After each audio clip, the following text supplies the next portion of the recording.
ny famonjena zay vitanao ny alisoko na velanao tena fakao mandrakizay Jeso malalo pamonjy soa indro ny aiko raisoanao velokanoko velokano volokanao izay sitrakao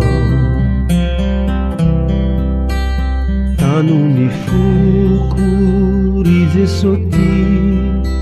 zaza tsy mahasarakanao mora malemy mora maniry tano ifiky drao aminao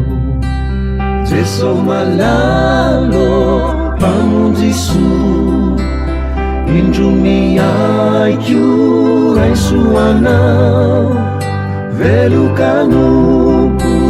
velokano volokanao izay sitrakao volokanao